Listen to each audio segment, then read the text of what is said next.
Visitor, my name is Steve Carley, club president. I'd like to welcome you all to the 31st, I wrote STH, whatever that is, 31st. Meeting of the 47th year of the Dublin Worthington Rotary Club. Does anybody know if there's a mask mandate in place? I cannot find a. They said Wednesday that they were rescinding the mandate, the mask mandate today. Seriously? In Columbus. In Columbus, in Worthington, they have not made a decision yet. Council has not met. I think all the other cities have rescinded. Okay. Let's vote. Move on. This may be the last day then, that I will say. You're speaking, take it off. Can't hear you. I got a microphone. All right. Do what you want with your mask, I don't care. Today's invocation and pledge of allegiance will be offered by Tom Rice. Dear Lord, how can we thank you for what appears to be an end to the pandemic? We give thanks for our health and resolve over these past almost 2.5 years. Let us all look forward to getting back to normalcy. Thank you for this country we live in, and that we all begin to appreciate all that we have. Our freedom of choice, our freedom of religion, our freedom that our democracy provides all of us. In this we pray. Bless this food for which we're about to eat. In your name we pray. Amen. Amen. That was quick. I just saw it. There's nothing to show here. I don't believe that. I saw it. Let's try it there. No mask, no flag. That's not. American flag. Hold on a second. Let's share it out. Recognize that. I pledge allegiance To the flag of of the United States of America and to the republic for which it stands, one nation under God, indivisible, with liberty and justice for all. Thank you very much, Tom.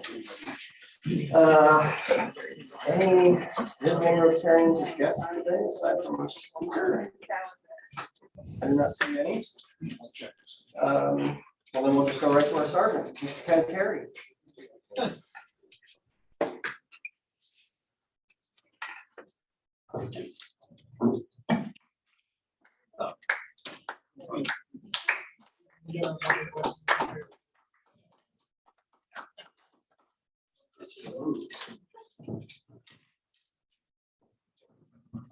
I wasn't really feeling the sincerity of that applause.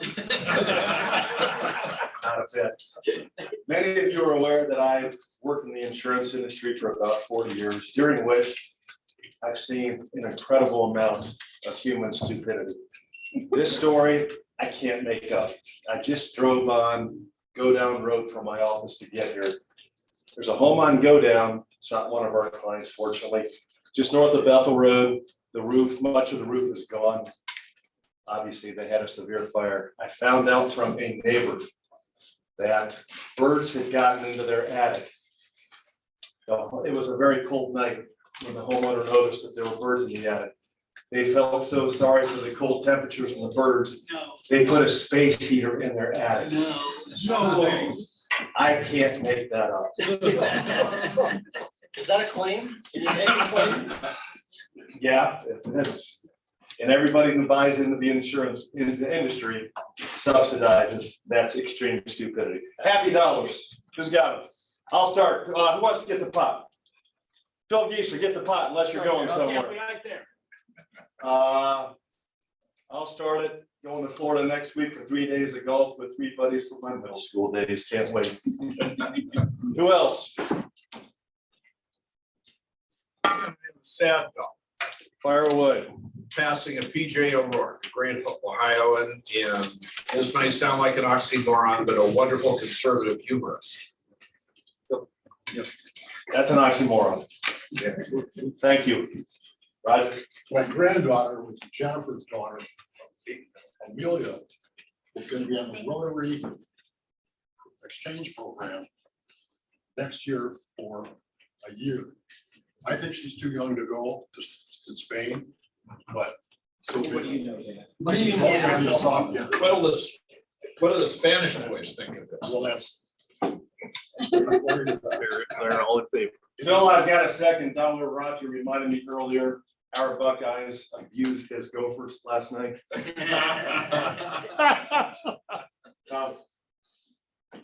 I'm gonna make a prediction that the Buckeyes will get a double bye. That'll be easy. But they'll win the Big Ten. And I'm going to my 16th straight Big Ten tourney. Fun event. If Justice Suing comes back healthy, I agree with you. Without him, it's gonna be a tough road to hoe. I think Tom has another happy dollar to put in. You were on TV last night. Oh, yeah, I was. During the game, During the game. they showed him. Yes, They showed you twice? yes. No. It was live or standing in that's an all right, elevator. I show think her. they were gonna leave the game early. I don't know. Other happy dollars. 40 years. Any 40 years. four-way test. If you were excited that February is more than halfway over, throw in a dollar. Four-way test. You haven't already hit your max. Finally, if you spent less than $25 for your Valentine, 1, you're a tightwad. 2, throw in a dollar. Have a great week. Good job. Hey. Butterfield, you better throw in some money. Thank you, Ken. I spent $5.36 on a single rose. And it was very well received. I was very proud of myself. You're lucky. Yeah. Thanks to them. All righty. Any announcements? If you've got announcements, make your way up this way. One announcement I have is that I sent out an email about elections for board members last week. If you recall, we got 2 heading into their second term and then 2 rolling on as new board members. The deadline to submit your ballot is 5 p.m. today, and we will be taking action on it, which is my next announcement, at the board meeting tomorrow at 7:30 a.m. Rich, did you have an announcement? Sure. Last week I mentioned that the Rotary District, our Rotary District has a matching points program for the Rotary International Foundation for foundation points for any member to help qualify for either your first Paul Harris Fellow or a multiple one. For any of you that don't know, Paul Harris Fellowship recognizes your $1,000 total contribution to the annual fund. And again, the money that's used for the International Foundation, there are many great programs of Rotary. So the district has points available to transfer to members of clubs within the district. If you donate anywhere from $100 to $1,000, the district will match that as long as you make the contribution in February. And by doing so, you basically have to mail a check made payable to the International Foundation and to send it to the district. I know that was the form to do this was distributed. If anybody has a question about it or hasn't received it, let me know and I'll get it to you. Also, anyone that wants to know where they are with respect to qualifying for another Paul Harris Fellow or your first, let me know and I'll look it up for you and find out. So again, it's a great program and you have the end of the month, but you have to mail it to the individual that's designated on the form. I don't have it in front of me. I think it's Mr. Shorthill, if I remember his name correctly. So just let me know if you have any questions. Thank you. Rich, is it fair to say that it's like a half off Paul Harris? Sure. I mean, if you contribute, let's say you haven't done any, if you contribute $500, you qualify for Paul Harris Fellow. So. Cool. Thank you, Rich. Sure. I've already paid for this announcement, so don't throw darts. I have tickets to the symphony for the next 2 Fridays. This Friday is Rhapsody in Blue, which some of you will remember. And the other one is Dvorak. And so if you'd like to buy a couple of tickets on sale, let me know.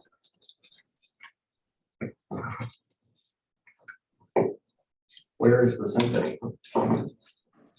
Symphony's always at, that's not true. Symphony's at the Ohio Theater. These are orchestra seats on the aisle. Good Very stuff. cool. Thank you, Jerry. Any other announcements? I always feel like I'm forgetting something. But we'll move on to our program, who will be introduced by Lynn Wixel.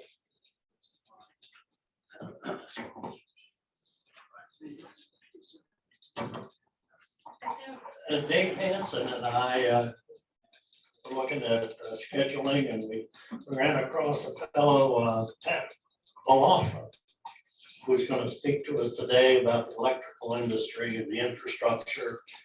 And he comes from us, he's the CEO or the president of Ohio Electric Cooperative.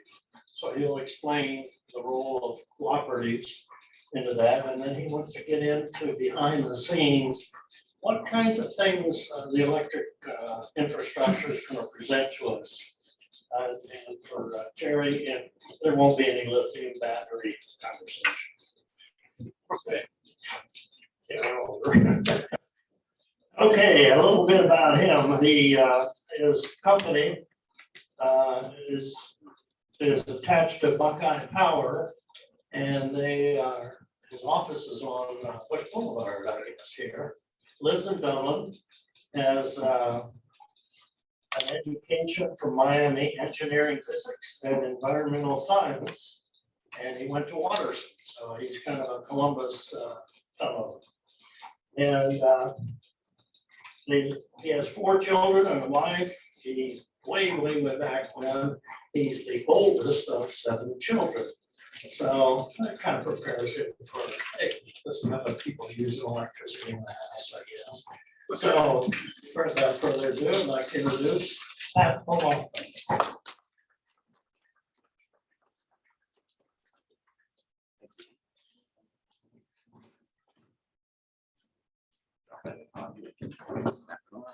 Presentation going on.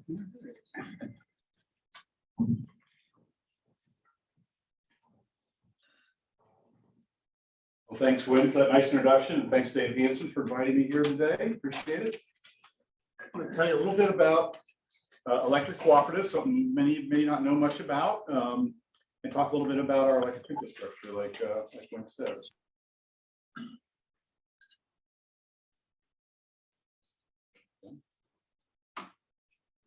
Can everybody on Zoom see it? Give me a head nod.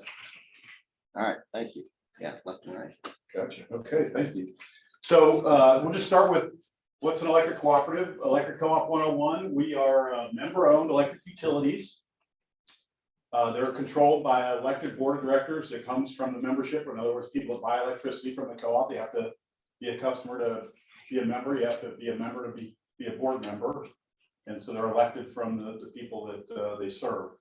They were formed back in the 1930s as part of the New Deal to provide electricity in places where the bigger utilities weren't willing to build out to at the time. So they borrowed money from the federal government and built lines. Farmers got together, helped each other, and figured out how to build power lines and connected them to the rest of the grid so that they could get power to the farms all across America. There's co-ops in 47 states, I think, right now, and Ohio's got 25 of them.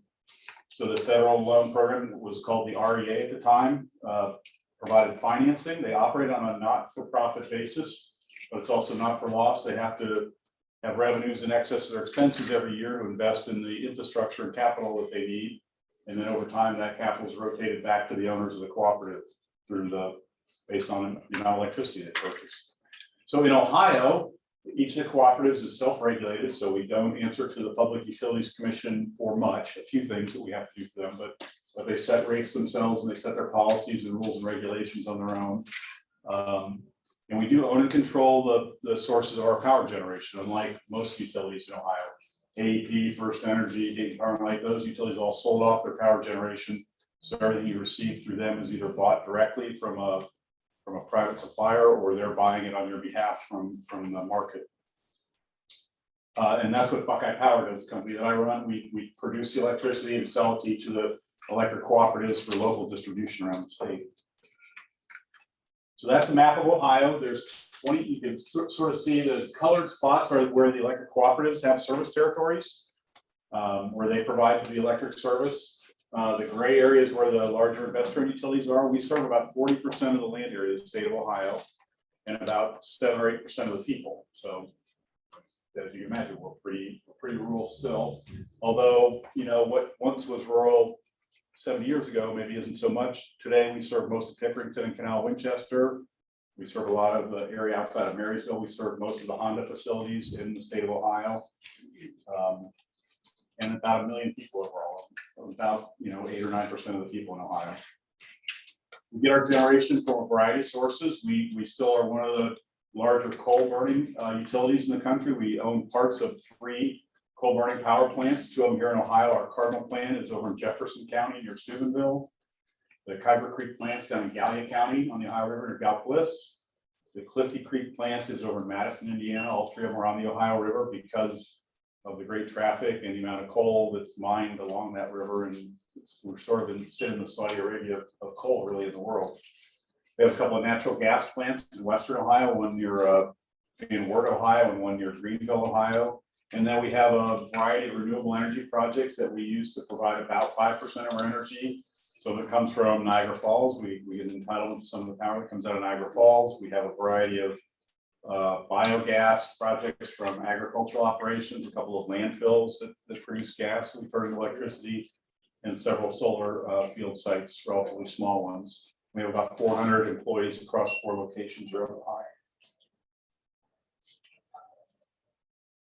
So that's a recent picture that I added from last week.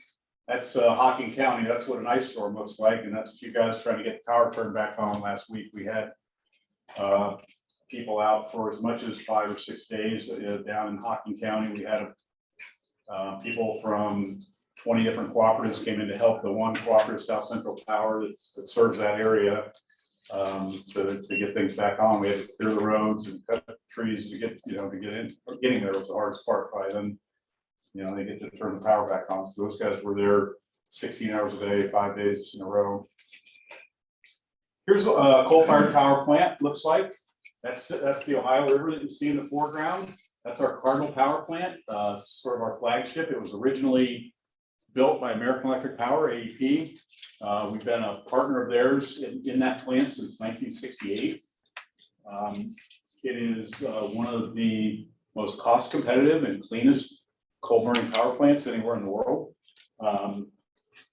We took over operation of the plant in 2018. AEP still owns 1/3 of it. We own 2/3 of it. They operated for us for almost 50 years, and then we flipped the script as they've been kind of phasing out of power generation over the last several years. We have state-of-the-art environmental controls for air, water. We have a sanitary landfill. We have a water treatment plant. We have scrubbers and catalytic converters called SCRs on the plant. We have about $1.2 billion invested in the facility, and about $1 billion of that is environmental control equipment. The electricity making part of the plant's much less cost than what the environmental controls of that is. Most of that's been put on in the last 10 or 15 years. And we burn mostly local coal. All the coal comes within 100 miles of the plant, most of it within about 25 or 30 miles of the plant, right along the Ohio River. And we produce about 10 to 12 million megawatt hours of electricity a year at that plant, which may not mean a lot to you, but Ohio uses about 150 million megawatt hours a year. So we produce about 8% of the electricity that's used in the state of Ohio at that one facility. And what you're looking at is about a mile along the Ohio River, and it's 3 600 megawatt units. It's kind of the flagship of our operations. And here's what our emissions histories look like over the years for air emissions, which was always the big deal. The blue line is our sulfur dioxide. The red line is our nitrogen oxide emissions. Mercury, you couldn't even see if it was on there, but we've gone from hundreds of thousands of tons of emissions back in the 60s and 70s And it's steadily come down as we've added new technology, and now it's a few thousand tons of emissions across the whole year to produce that same amount of electricity. And actually, just a few pounds of mercury is the other thing that's monitored there. We're part of a broad regional power grid operator called PJM. They are the grid operator for the colored states that you see there. They're all a part of 13 states, including Ohio, West Virginia, Virginia, Maryland, Delaware, New Jersey, Pennsylvania, Washington, DC, parts of Michigan, Indiana, all of the Chicago area is controlled by them. So they decide which power plants run on a day-to-day basis by economic order. They manage the transmission system, the power grid between those to make sure that the flows are adequate to meet the demand. They estimate demand and schedule resources on a day-to-day, hour-to-hour basis. And that represents about 22% of the power that's used in the United States is under the control of that one. There's 4 or 5 other similar grid operators. The state of New York has one of their own, California has one of their own, Texas has their own. There's another big one in the Midwest, and there's parts of the country that are still independently operated.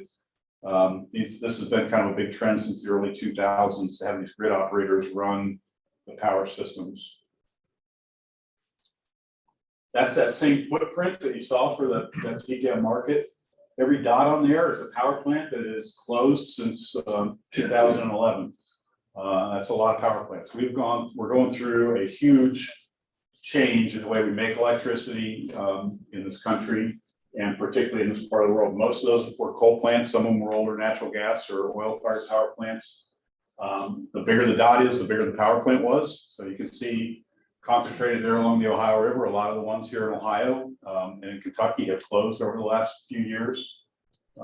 It's about 25% of the power plants in that footprint of the capacity have been closed during this last roughly 10 years.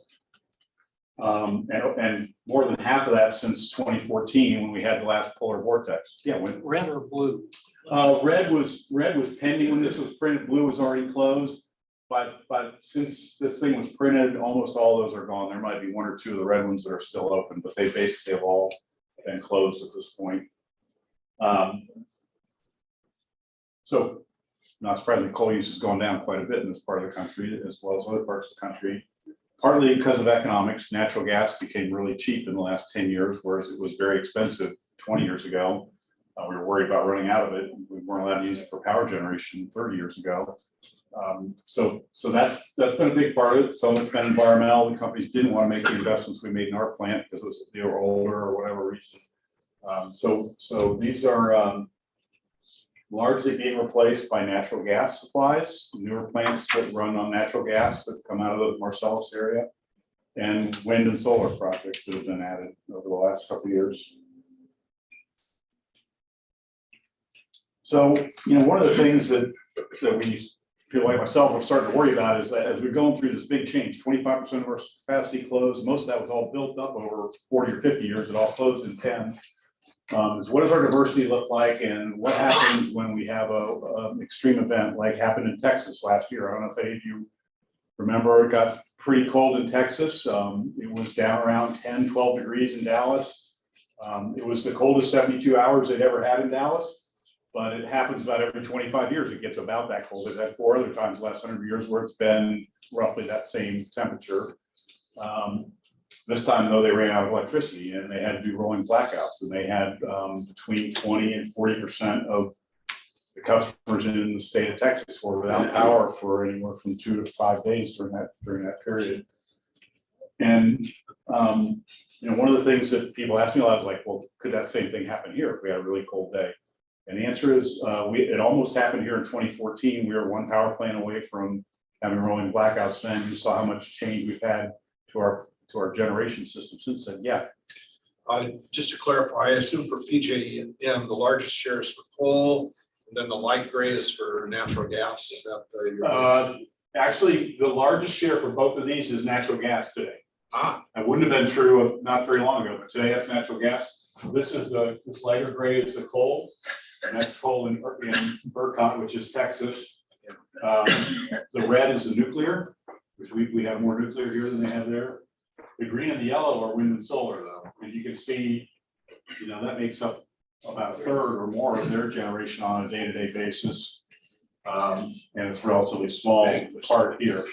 And so that gives us some comfort, because what we've seen over and over again, when you get really hot days or really cold days, the wind sort of dies down, particularly in the winter. If you get snow and ice, solar panels don't operate. Heck, all of you live in Ohio, you know what it's like around here. If we had to live on wind and solar, we'd have a lot of problems, right? That's why you see more of it in Texas than you do here. But it's still a fast growing part of our system. So that gives us a little bit of comfort that we've certainly got more. What gives us a lot of worry, though, is what you just asked, this big chunk that's natural gas is fine almost all the time, except the 5 or 10 coldest days of the year. And the pipeline space has not been built to heat everybody's homes and offices and businesses, as well as run all these power plants. So we get curtailed on the coldest days of the year at many power stations, particularly here in the northern part of the country during cold weather. In the summer, no problem at all. We can use all the gas we want because nobody's using it to heat their homes, right? But when everybody's furnace is running, it's constrained. So we have some backup fuel oil that'll last a little bit of time at most plants. But that's sort of our big worry now, is what happens when it gets really cold. If we have a big cold stretch for several days, how's that going to work? And frankly, it's a little bit untested at this point as to how it's going to work. We haven't had a really cold day since 2014. They used to call it a really cold day, and now they're called polar vortexes. Marketing. Weather is the biggest business for news, I think. And the one thing that we have been able to clean up at our coal plants, and it is, a worry still, and it's one of the biggest challenges we have, is what do we do about CO2 emissions? Because carbon dioxide, anytime you burn a fossil fuel, you produce carbon dioxide. Every time we breathe, we produce carbon dioxide. It's an output that we don't really have a good way to deal with it. Natural gas produces about half as much carbon dioxide as a coal plant does. Your cars all produce carbon dioxide. But, with the concerns about global climate change and desires to move that down, it's a big deal. It's a big concern that we're trying to figure out how to deal with as an industry and as a company. So this is what's happened for the US over from 2005, which is sort of a baseline year that most people use, going to 2019. The United States has actually decreased its carbon dioxide emissions by about 14%, over 850 million tons a year less CO2 going to the atmosphere than in 2005. Almost all of that, 800 of the 850, has come from reductions in the power sector. It's come from, so we're down about 33. We used to be the biggest CO2 emitter in the country, and now as overall power plants are not any longer, because we've decreased it about 33%.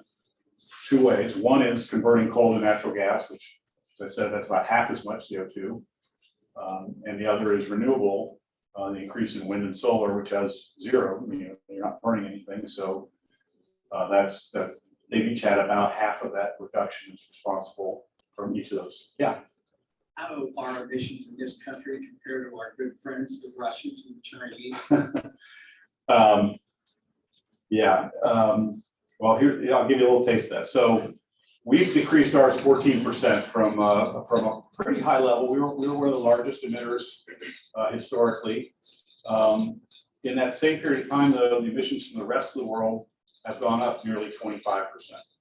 And that is almost all from China, India, the rest of Asia, to some extent Russia. Russia's not nearly as big an economy, but all of those countries have continued to go up. And so overall worldwide, we're up 25%. I just saw this on a chart the other day. I wish I had it. If we went to zero in the US, which is a lot of people are talking about, how take the zero emissions, that would take the world back to where it was in 2000. It takes back about 5 or 10 years. And so basically, if the US stopped emitting CO2 altogether, within about 4 or 5 years, we'd be right back to where we are as a world, because climate change is a global thing, not a US thing or an Ohio thing. It's a global thing. So yeah, the rest of the world's still going up. So what the US power sector has done is unparalleled. No other country's gone down this much. No other industry's gone down this much. And yet we're still sort of we're kind of the target still for what needs to be done. And that worries me a little bit, because we've moved a lot fast. And no matter what you think about how serious global climate change is, and climate change, I can tell you one thing for sure, if the worse it gets, the more you're gonna need electricity. Because that's the only way that we've got to really kind of handle environmental changes, right? And you're still gonna have to heat your home, cool your house, and deal with whatever pump water, whatever it is we have to do. That's all gonna be done with electricity. And every theory about how to get to lower emissions includes more electricity. So this is each of the sort of three main sectors. This red line is power sector. That's what's happened for power generation. By the way, we still produce almost the same amount of electricity today as we did in 2005, which kind of bumps along a little bit. It goes up or down based on the weather from year to year, but it used to grow pretty steadily because of newer light bulbs, energy conservation. We really haven't grown a lot in electricity use. So we're producing about the same amount with just a lot less carbon dioxide and everything else. This blue line is transportation. So that's cars, trucks, buses, planes, mostly cars, but all those things go into it. And you can see that's down a little bit, came down from fuel economy, but where there's more cars and people driving more miles. So those things kind of offset each other. So it's about flat down a little bit. And then the black line is everything else. That's heating your home, business, industry, your water heater, everything else that you do that doesn't come from electricity or from transportation. And you can see that's about flat over that same 20-year period. It hasn't really gone up, but it hasn't really come down either. You mentioned light bulbs. Yeah. You came out with two square light bulbs. Yeah. Did you see a decrease in usage because of it? Sure did. Yeah. So that's really was sort of this where we stopped going up as for the entire history of the electric industry, demand went up year after year forever. When we went to fluorescent light bulbs, that reduced demand over a period of time about 10%, which basically offset growth in electricity. And then we've seen a little bit further decrease as we've gone to the LED light bulbs, which even are a little more efficient than the fluorescent bulbs. So that's been probably the biggest thing keeping electricity demand relatively flat.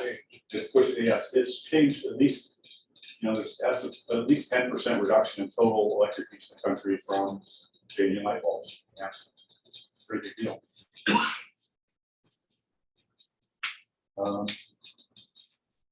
Okay, so this is sort of where we've gone recently in electricity generation for the country. So the bottom, this is coal. We used to, back just as recently as 2011, we got about 41% of our electricity from coal. 2005, it was about 50%. It was like that for a long time prior to that. 2020, it was down around 20%. So basically half as much electricity from coal as we had just 10 years ago. This is natural gas. It's about 25% of our electricity in 2011. It's about 20% in 2005. Just since 2011, it's gone from 25% to over 40%, about 42% last year. So that's a 50% increase in the amount of electricity we got from natural gas. This is nuclear, and it's been almost the same. It's been about 20% of our electricity for most of the last 30, 40 years. Pretty consistently, it's been right at about 20%. Same with hydro, about 6 or 7%, depending on how wet or dry it is in the western United States every year, but that's been pretty much 6 or 7% for the last 40 or 50 years too. There's no big new hydro facilities coming on. If anything, some of the big dams out west are being threatened with being removed. And then the little green thing is renewable energy. So that traditionally has included biomass, wood, and things like that, which makes up about half of what it was in 2011, which was about 5% of our electricity came from renewable energy in 2011. It was 12.5% last year, and that's almost all increase in wind and solar. Wind and solar growing tremendously in that period of time, which has been great for a lot of things, and we'll probably continue to increase. The big problem with it is you don't know when you're going to get them. They're completely intermittent. Yeah. Does the manufacturing of wind and solar technology factor into the tonnage? The emissions, like. It is not factored into the emissions, but it's a good question and that's one that a lot of people talk about, because there's a lot that goes into maintenance. It's just like batteries is the other big thing. People are talking about, well, if these batteries, that'll solve everything. Well, a lot that goes into making a 1,000-pound battery too. So no, it's not in any. This is just the production of electricity. That's how they work, right or wrong. That's how it's done. Yeah. How does nuclear power compare in terms of production and efficiency to, say, natural gas and coal plants? Does it produce more? Not at first cost is probably higher for me to consume, but what about the efficiency of production of electricity in this resource? Yeah, so from a fuel point of view, it costs very little for the nuclear fuel for the amount of electricity it produces. And a plant about the same size as that coal plant I showed you would be a nuclear plant of about the same size. So from a land use or space point of view, it's about the same. The big thing is what you said, the initial cost and the time to get one in service. So we built almost all the nuclear power plants we have in the country between 1960 and the mid to late 1980s. And then we had 3 Mile Island happen in the late 70s, a lot of cancellations, a lot of redesign, cost overruns, and people kind of just stopped building nuclear power plants because they were afraid of the cost and they were afraid of what the rules were going to be. There's 2 nuclear units that are under construction right now in Georgia. They're the first 2 that have been built in the country in over 20 years.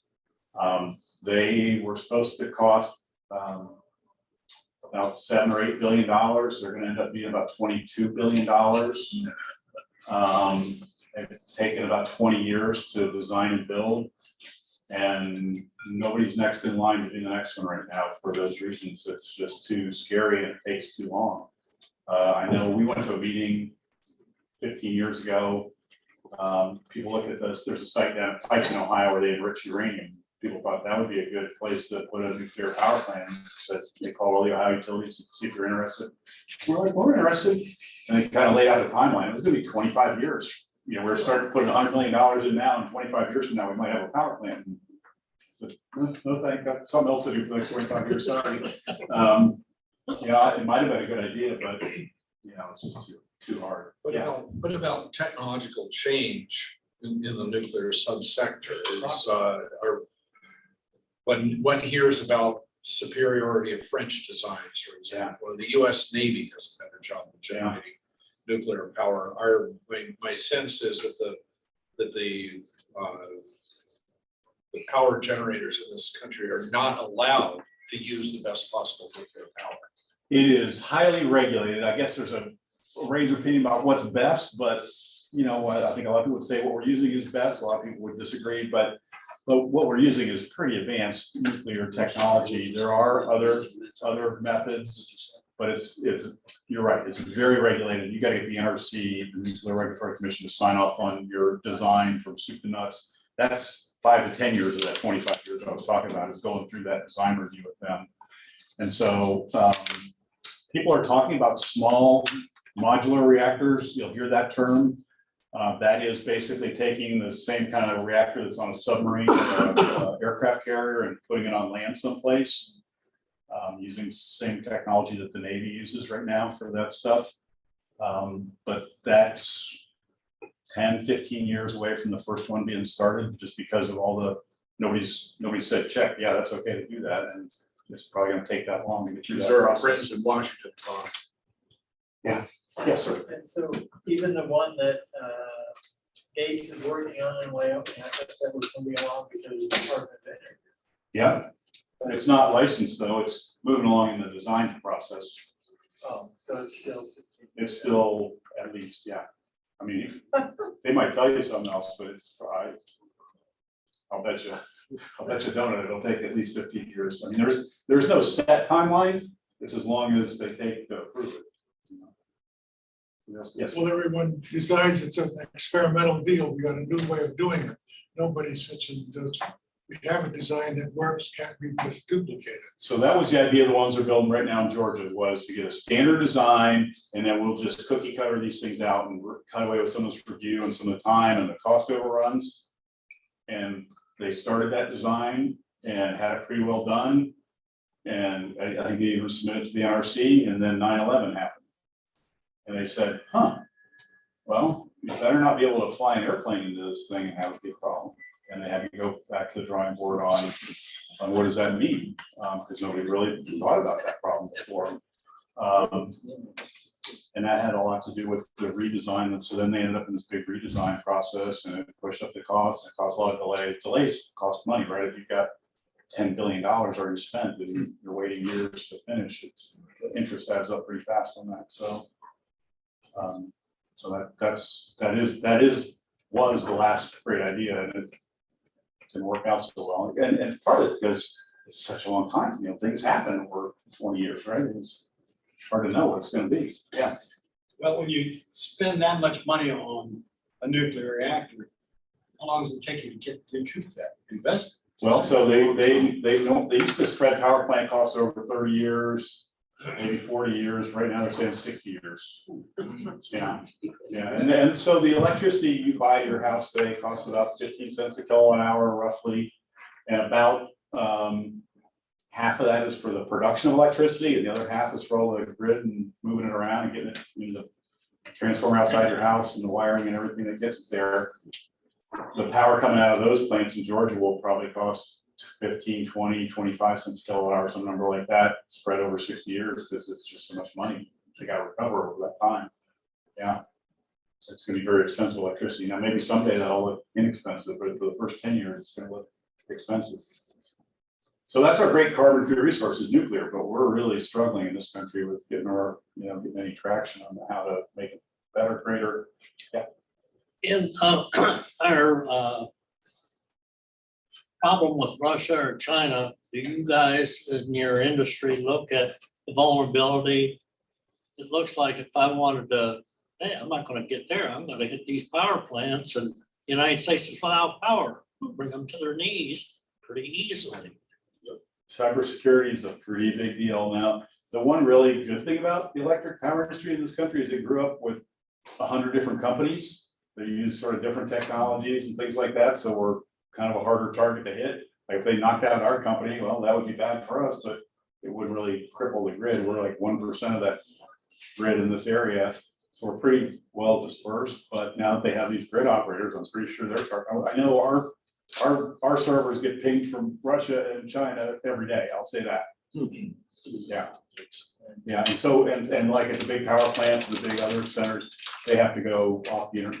They're off the internet. They can't even have it, in the control systems. They got to keep them separated just to prevent that from happening. So there's a lot going into that. And You don't worry about I pretend that. like I know a lot about it, but I don't, rather than I worry about it a lot. Yeah. But you're not really personally really worried about that. Oh, I think it's a thing to worry about. I definitely think it's a worry. I think it's not likely the whole country's gonna get knocked out, but could it happen someplace, like somewhere in California or New York or something? Yeah, that could happen.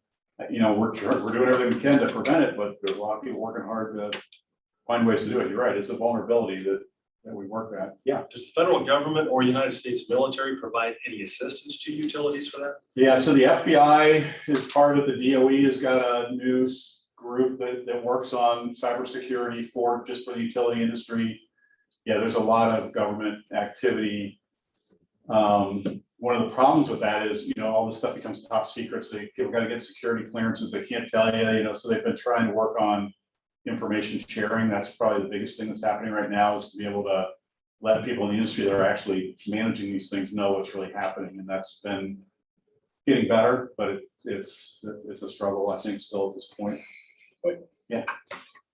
Don't you think the gas pipeline that was knocked out was just the opening shot of what they're capable of doing? And if they can do that, they're going, the wars are going to be over before very long, and the civilians are going to time to.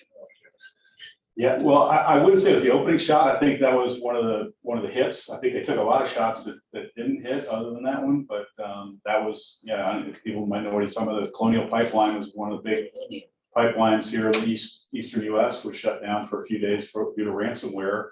That looks like that was criminals rather than terrorists. They were just trying to get money, but it does show that there's vulnerabilities in these things for sure. Yeah. I'm sure they didn't think that. I'm sure they thought they had it covered. I'm sure they paid people to make sure that was okay, and it wasn't. Yeah. I'm an optimist. And what do you think that if these boneheads in Russia, China, want to destroy our grid, if you will, you don't think we got the same kind of guys who can What's good for the goose is good for the gander, and if you screw with us, we'll screw with you. I'm pretty sure we got guys that have thought about that already. You know. They don't- None of them asked me about it, but I'm pretty sure you're right, yeah. I say give letters of marque to 15-year-old hikers, hackers, turn them loose. They might already have them on the payroll for all I don't know. I wouldn't be surprised, but I think, yeah, I do think that there's probably an offensive capability that we have not used, probably. Sure. I'd be surprised if there's not also that, but they don't check on it. Okay, just wrapping up then, so kind of what's on my mind, just to kind of summarize things, that as somebody that's worked in this industry for almost 40 years and has a lot invested in trying to make sure we keep it affordable and reliable. The things that are on my mind a lot these days are just the reliability of our electric supply during extreme weather events, particularly winter, the supply risk, sort of the way we plan for things. We used to, you know, when I grew up in this industry, it was like you never had anything bad happen. People, my job was to have you never think about what does it take to supply your electricity, right? That's you shouldn't have to think about that. But that's getting tougher now, and the way they plan for things is they say, well, at 1 in 10 years, we could live with a power outage, a broad power outage. I'm like, I don't really think that people got to vote on that. They agree with that. I think if it cost, you know, $10 more a month, they'd vote for once in 30 years or 40 years as planning criteria, but that's what we use. Energy prices and availability are tight. We're dealing with supply chain issues like everybody else. Particularly the coal industry has been really hard hit, and there's just no excess capacity around. So like this winter, Soft coal or the high sulfur coal or the hard coal? we use high sulfur coal now because we put in scrubbers. We were built to use that. We had to stop. There's a lot of soft coal out in the west, but you got to get it on a train and get it someplace. It's out in the middle of Wyoming, Powder River Basin, and it's a long way from everywhere that uses it.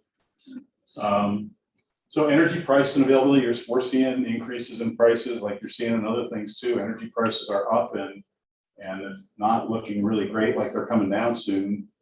Lessons learned, you know, California had a big blackout 2 years ago. It was really hot in the summer. They have got more renewables than any state in the country. They're trying to push even further. And their plan is to rely on Washington and Oregon and Nevada and Arizona whenever things get really, whenever their solar or wind is not working real well.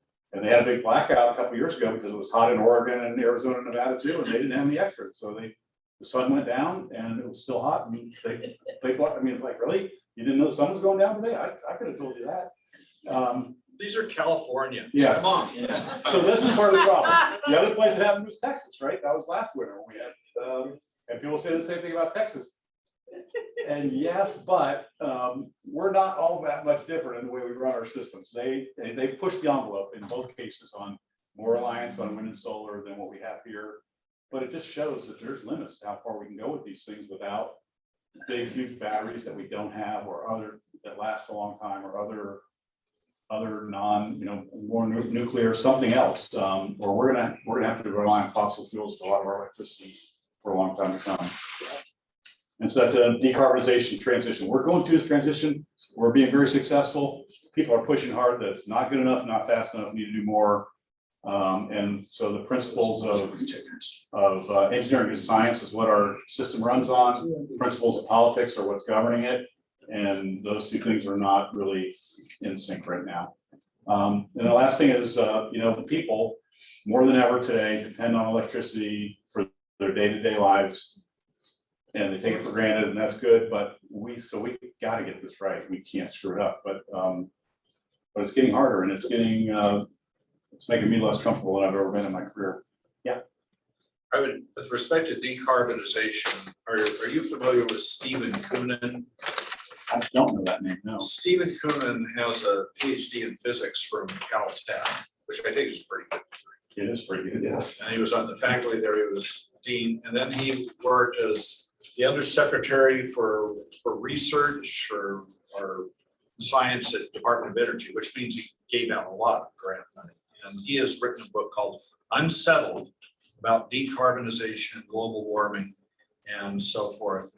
And he, let me put it this way, he came out with a pretty strong non-progressive Democratic Party outlook on this. It was very, And it's written, and he focuses on discrepancies between the IPCC technical reports and their summary assessments, which are political documents. And he really gets into it. And then the other thing about the trend, relating to the transition and vulnerabilities and so forth, I'm very concerned about the strong policy biases in favor of renewable energy, which exposes us to the vulnerabilities that you appropriately highlight for us. I just heard a guy yesterday, this guy at the University of Georgia that's talking a lot about what are the national security risks of rapid decarbonization and why would we do that? Because China and Russia are not going to do it, right? They are not.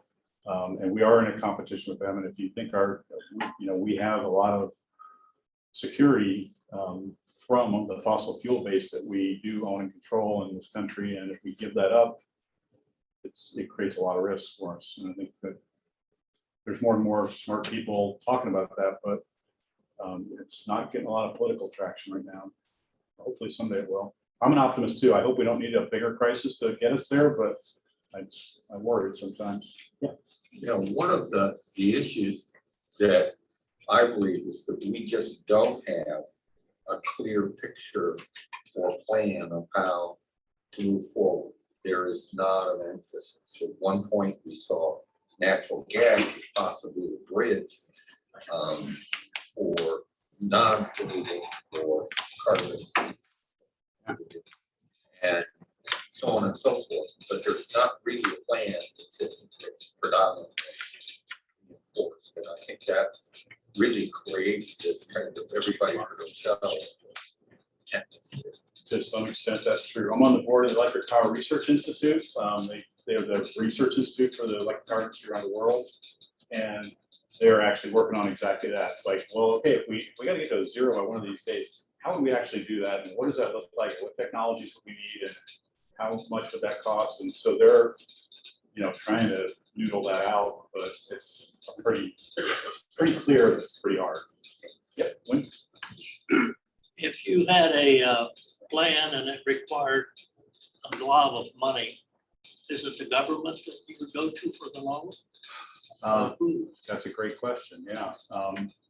So in my case, it's either going to be on the backs of the million people that buy electricity from us, or maybe we'll get some help from the government, depending on what they want us to do. So far, everything we've done, we were able to borrow money from the government. We paid it all back with interest, though, so none of it was free. That is a discussion right now. It's like, should the government pay for some of this? And maybe, I think, that's more of a political question. Gets into the politics. But I think it's a question. It's definitely a question. Yep. Yes, sir. What's the possibility of having sort of mothballed, inactive coal plants ready to go in the event of many of those blue and red dots right there are sitting there with some very nice turbines in them and a pile of coal next to them still probably. It's a great question, and the answer is we don't have a way to do that. And no, they're not. The lead They're time mostly is torn way too, down. okay. They're mostly torn down. There's every incentive in the world is to get rid of them as fast as you can. Yeah. Because it gets more and more expensive to leave them around, and so and then There's no way to just. you can't license, you can't restart them. They're not. They have to have permits to operate. And once we give that up, there's never been a coal plant that's been reissued a permit ever.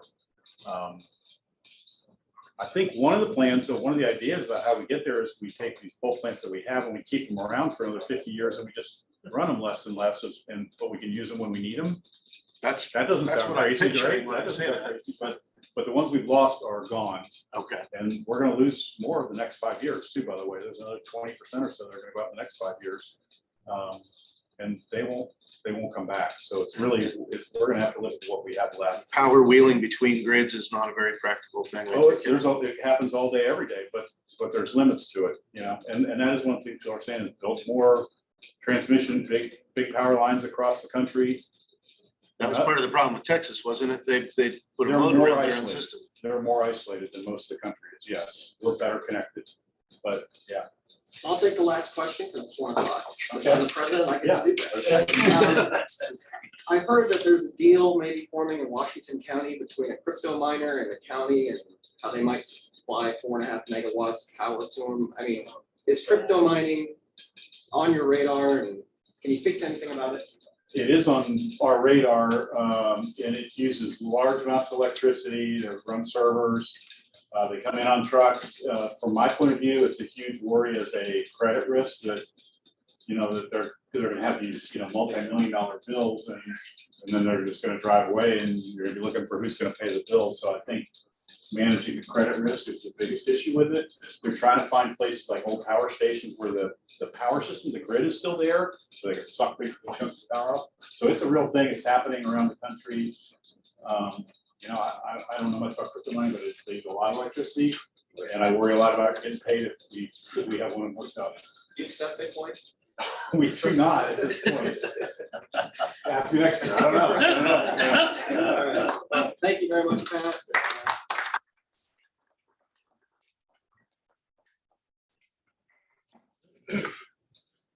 Excellent presentation, and thank you to the program committee for bringing that to us.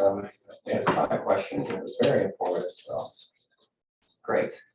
101, that means it's time to get out of here. So, before we wrap up, though, we have a raffle. Yes. And it's a big $9, I know, and the last three numbers are 176. 176. Jim again. What is going on here? Jim's your winner. I just put a little extra. Yeah, I see, yeah. $9 goes to Jim Miller. Yes, please. Drum line. Yeah. There you go. You have Is that it? 176? No, Jim Miller had it. What? Do you have 176? No, there's your winner. Oh, Jim, it's really true you did it? The win is unbelievable. I think I have. It was a four-way test issue.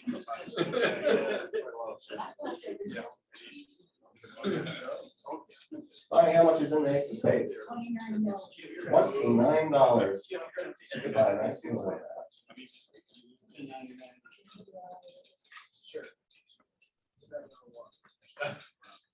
That doesn't sound right. 695. 695. Thank you. Darnell, All right. watch your step. It's a bit of a minefield up here.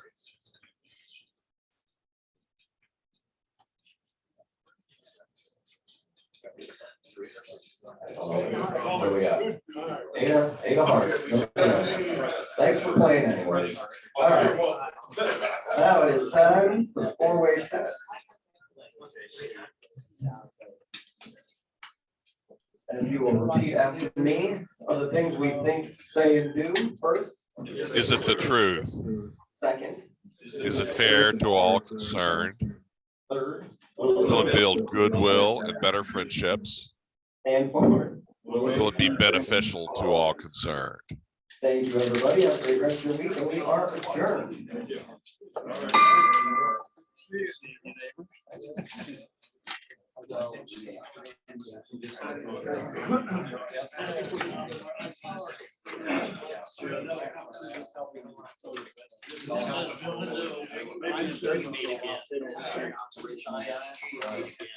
I'm tired of it again.